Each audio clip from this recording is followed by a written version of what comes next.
Oh, hello. I didn't know you were there. I was just reading a book. Happy Together, and it's all about us. And I'm looking at a picture of Grandad, me, Ronya and Max with ice creams. We're in Padstow. Do you remember what happened? Mummy had bought us all lovely ice creams and we were eating ours and Mummy was just about to eat hers when down swooped a bird and knocked it onto the floor. And before you could say Jack Robinson, a dog had come and eaten it. Poor Mummy. And there we were, eating ours happily away and enjoying them. I wonder where Grandad is. Perhaps we'll go and find him because he'd love to see you as well. Come with me.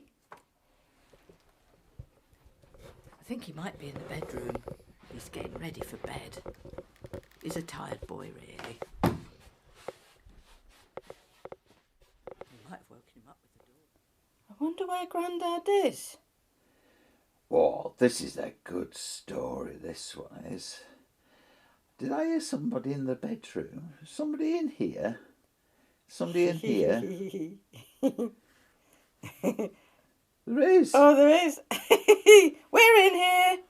Oh, no. Oh, yes. What are you doing, Grandma? Yeah. Oh, I've got Ronya and Max with me as well. Well, I'm reading a really good story in here. Oh, you see, you've got Ronya and Max with you. Yeah, I have. That's good because this is a story I'm sure that they would like. What's on your head, Grandad? What's on my head? Oh, What's on your head? Well, we've been locked away for 6 or 7 weeks now. My hair's grown. I'm waiting to have a haircut. Oh, dear. It'll be very different then, won't it? Yeah. But wouldn't you like to listen to us? I like reading bedtime stories to Max and Ronya, or Ronya and Max, and anybody else who likes listening to Grandad read a story. And this one is a very special one called Miles and the Screwdriver. Oh, can I see the front, Yeah, you Grandad? can see the front. Oh, look, Miles. Okay. And has he got a screw? I think he has. He's got a screwdriver. Would you like to hear the story? Yes, please. Yeah, oh, good. Well, I'll tell you. It's a very funny story, this one, and you have to be very careful. And at the end of it, I'll show you a great secret that not many people have seen. So, shall we start? Oh, yes, please, Grandad.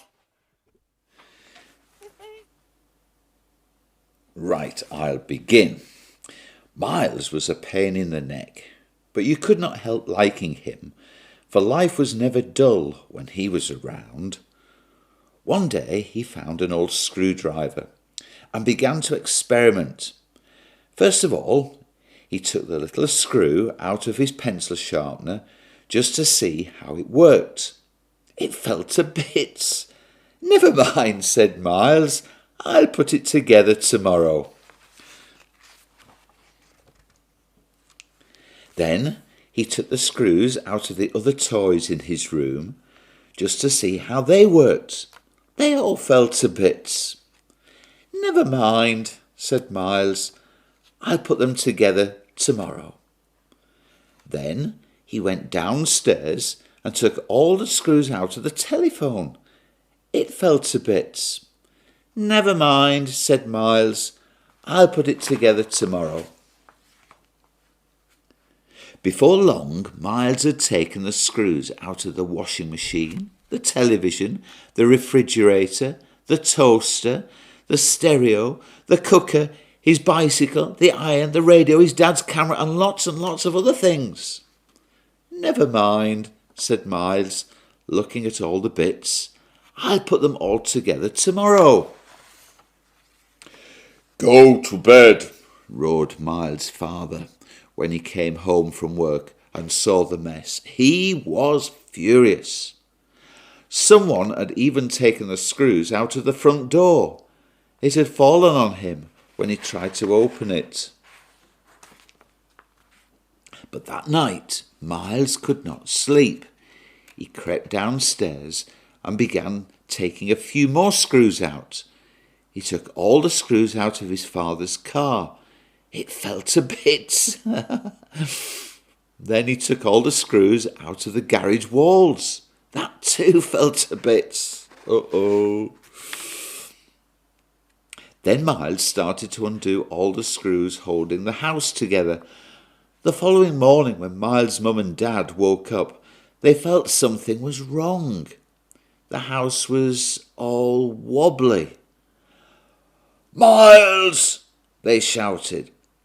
There was a great crash, and to their horror, the whole house just crashed around their ears. Suddenly, they were sitting in the street. All the neighbours turned out to see what the fuss was. And seeing Miles' mum and dad in the street, they began to laugh. But soon they stopped as crash, bang, clatter. Up and down the street houses were falling apart. It was Miles and his screwdriver. "Stop him!" they shouted. "Quick, fetch the police!" As soon as the police arrived, they all decided Miles had better go and see a special doctor who lived in London. So they put him in a police car and started off toward the railway station. Crash, bang, tinkle. The police car fell to bits in seconds. Miles had taken all the screws out. Miles thought London was great. There were so many screws to undo. Miles took all the screws out of Big Ben, St. Paul's Cathedral, Buckingham Palace, the Post Office Tower, Nelson's Column, all the underground trains, and he was just about to start on the buses when somebody stopped him. Wow, this is a good story. Are you enjoying it? Are you still with me? Yeah, well, still with you, Grandad. Oh, good. Yeah. Well, shall I continue? Yes, please. Right, let's go on. Right, turn over. "Miles, we're going to have to send you to America to see a very special doctor," said a policeman. "Come on, I'll walk you to the airport." When they reached the airport, there were hundreds of people all shouting at Miles. He just waved his screwdriver at them. "Send him on Concorde," shouted a man in the crowd. "A great idea," they all agreed. "Oh, no. Oh, please, no," wailed the pilot of Concorde. "Send him by boat, please." But it was no good. The plane took off with Miles on board. By the time they reached America, all that was left of Concorde was one engine, 2 seats, and a wheel to land on. Miles had been busy. "Thank you for a lovely flight," said Miles to the pilot. The pilot did not reply, but a great big tear rolled down his cheek.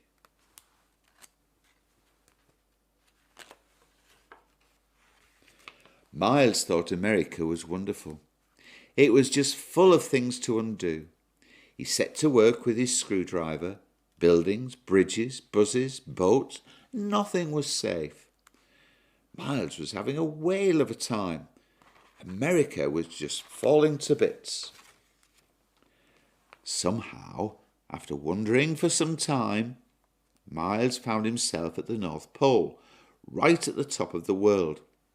He blinked with a surprise, for there in the middle of the North Pole was the biggest screw he had ever seen, going down into the centre of the earth.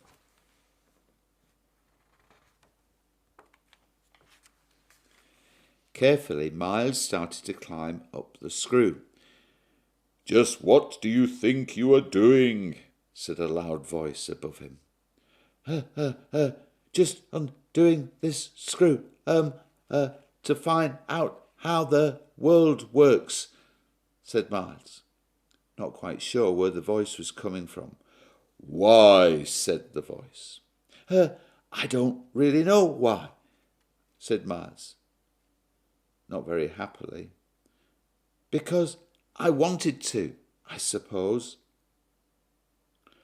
"And what about all the mess?" said the big voice. "Oh, I'll clear that up tomorrow, of course," said Miles. "Miles," said the voice firmly, "if you undo that screw, there will be no tomorrow. everything will have fallen to bits then.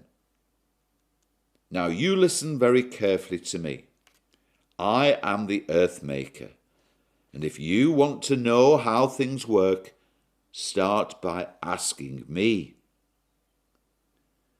Miles looked down at the ground and began to feel very sorry for himself. Don't worry, said the Earth Maker. Just go and tidy up your mess. Then we'll talk again. Okay, said Miles, feeling a bit better inside. So home Miles went, putting all the screws back. It took quite a bit of time, and by the end of the day, he was pretty tired. Miles was ready for bed. As he lay down on the pillow, he felt something hard pushing against his ear. It was one little screw that had been left over. Oh no, I wonder where that had come from, he groaned. I wonder too. Can you see? Wow, that was a good story, wasn't it? It really was. Well, you'll be able to watch it again and again and again at home. Oh, So, I like Miles. and I would like to sort of tell you a story for real one day. Oh, that'd be good, wouldn't it? That would be really good, and it would be lovely to Yeah. take you on holiday somewhere again, sometime in the future, when all these Yeah. problems are all over. We'll be able to get together and play together and read together and eat together. Have some good fun. In the meantime, you look after yourselves, and we love you. Yeah, lots and lots. Yeah, bye. Bye.